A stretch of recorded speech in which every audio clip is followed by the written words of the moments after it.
Bien-aimés, bienvenue dans cette séquence de notre enseignement sur les éléments capitaux qui peuvent facilement détruire la vie chrétienne ou la foi chrétienne sur cette terre. Nous avons dit qu'il y a 7 éléments. Nous avions déjà parlé des 6 éléments. Et aujourd'hui, nous allons parler du 7e élément. Bien-aimé, que chacun de nous, en tant que chrétien, en tant qu'enfant de Dieu, ou toi qui demeure ou aujourd'hui à pleine émission, tu peux croire à notre Dieu, tu peux croire en Jésus, de pouvoir faire attention avec ces éléments. Et après avoir parlé de la gourmandise comme le 6e élément, le 7e élément, c'est la paresse. La paresse, par définition, tendance à éviter toute activité, à refuser tout effort. Voilà une simple définition. Lorsqu'on a tendance à éviter toute activité ou à refuser tout effort qu'il faut faire dans tel ou tel domaine, on tombe sur la paresse.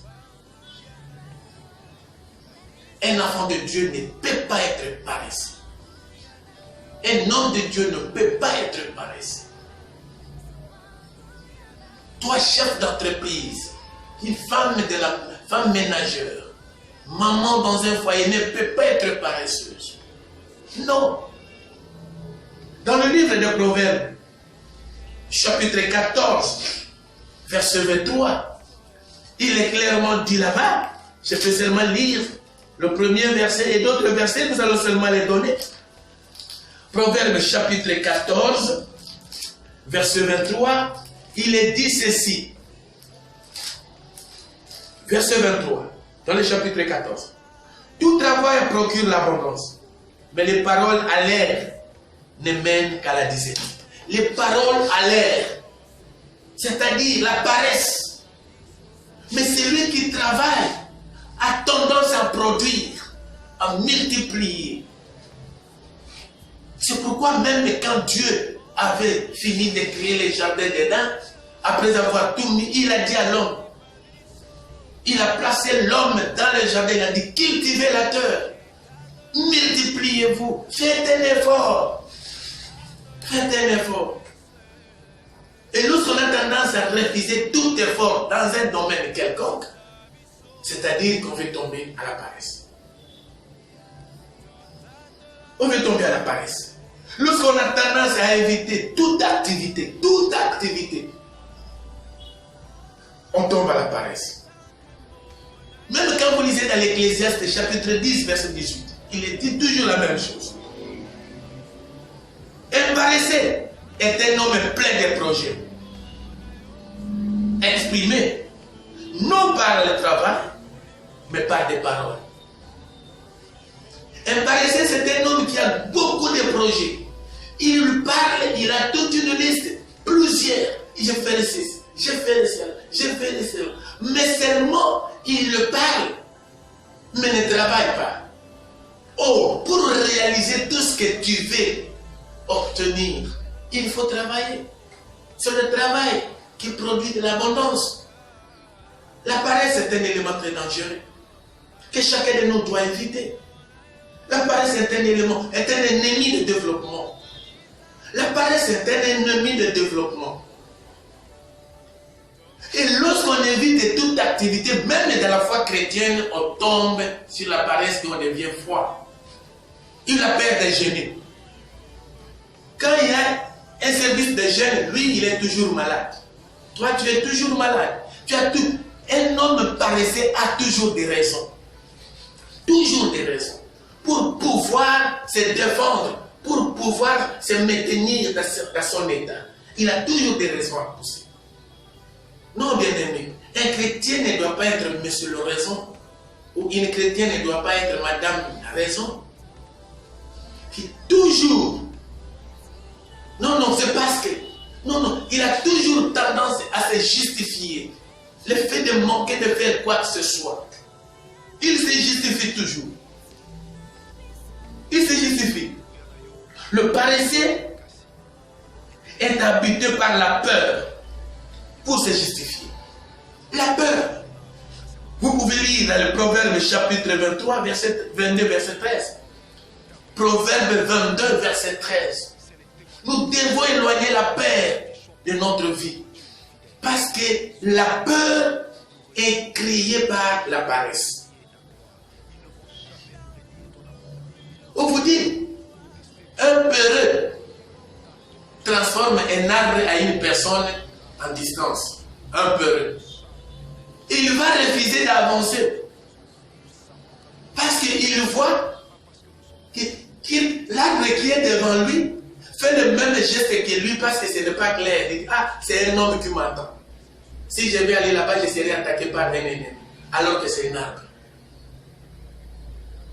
Et en voyant cela, il va rentrer, au lieu d'aller peut-être au champ, au lieu de poursuivre son chemin pour aller quelque part, il va rentrer et dire non, non, il y a des ennemis en route. Un paresseux. Non, bien aimé. La paresse se transforme en arbre à une personne. La paresse se transforme en un travail à un ennemi. La paresse se transforme une bénédiction à une malédiction. La paresse. C'est très important. Il faut refuser d'être paresseux. Car la Bible elle-même condamne cela. La paresse produit plusieurs autres mal. La paresse produit, l'égoïsme. Quand vous lisez la Proverbe 26, verset 16, il produit l'égoïsme. La paresse. Oh non, je ne veux pas, parce que je n'aurai pas le temps de faire encore quelque chose, je ne peux pas partager ce que j'ai. Non, non. Ça produit maintenant l'égoïsme. La paresse produit le vol ou le détournement. Parce qu'on refuse toute activité, on a toujours tendance à en prendre dans la facilité. Il peut facilement voler. Au lieu d'aller travailler. Au lieu de travailler, même faire des services supplémentaires, des heures supplémentaires au service pour avoir un peu plus d'argent si on en a besoin. Non, non, à cause de la paresse, il va préférer voler un objet de la société. Il va préférer déplacer un objet de la société. À cause de la paresse, la personne a la facilité de détourner l'argent qui a été destiné à telle ou telle action, il peut le détourner facilement. À pour ça, beaucoup de raisons. À cause de la paresse, il y en a qui multiplient les factures et les factures. Au lieu de travailler pour avoir plus d'argent. La paresse produit l'envie. Quand vous lisez dans 1 Roi 21, chapitre 21, verset 1 à 4, vous verrez comment le roi a envié les champs de Naboth. Il pouvait travailler son jardin. Il dit, mon jardin aussi est comme le vôtre. Mais travaille dans ton jardin. Mais il a préféré ce que l'autre a fait. Quatrièmement, la paresse produit la pauvreté. Quand vous lisez dans Ecclésiaste chapitre 11, verset 6, la paresse produit la pauvreté. Quelqu'un qui est paresseux restera pauvre. Car la Bible nous dit, le travail produit de l'abondance. Et lorsqu'on ne travaille pas, la Bible dit même ne mange pas. Et quelqu'un qui n'a même pas à manger, mais il est pauvre. Il est pauvre. Tu peux transformer ta richesse à la pauvreté, mon frère, à cause de la paresse. Tu peux transformer le bien qui était devant toi à un malheur à cause de la paresse. Faites attention, repousse la paresse loin de toi, bien-aimé. Et Dieu fera de toi un homme de confiance, un héros, un homme béni, un homme responsable, un homme considérable, une femme considérable, une femme de valeur. Si tu travailles, chasse la paresse dans ton foyer, chasse la paresse dans ton mariage. L'Éternel recommande que l'on puisse travailler sans relâche pour éviter de tomber dans la paresse. La paresse est une arme du diable pour nous écarter de la promesse de Dieu pour la bénédiction de nos activités. Dans le livre de Deutéronome, chapitre 28, quand vous lisez les Deutéronome chapitre 28, je vais seulement lire ça parce que c'est le dernier verset. Deutéronome chapitre 28, il est dit ceci. Chapitre 28, je lis rapidement. Chapitre 28, je lis le verset 12. L'Éternel t'ouvrira son bon trésor, les cieux, pour envoyer à ton pays la pluie à son temps et pour bénir tout le travail de tes mains.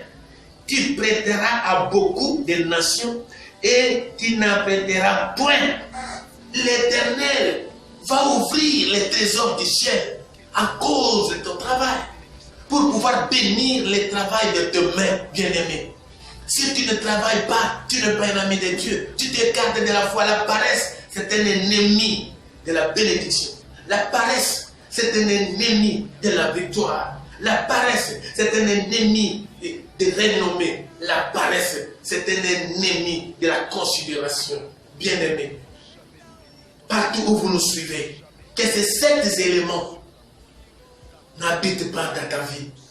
Éloigne ces 7 éléments loin de ta foi chrétienne, loin de ta vie chrétienne. Partout où vous allez nous suivre, où vous nous suivez maintenant. Si vous avez besoin de notre assistance, vous avez les numéros. Ce sont les numéros propres du pasteur. Vous pouvez l'appeler. Il peut vous accompagner dans la prière. Il peut vous accompagner partout où vous êtes. Et je vais prier Dieu pour vous, bien-aimés, qui venez de me suivre du début jusqu'à la fin. Que ces 7 éléments ne trouvent pas place dans votre foi chrétienne. Car elle peut transformer la destinée à un calvaire. Je vais prier pour vous.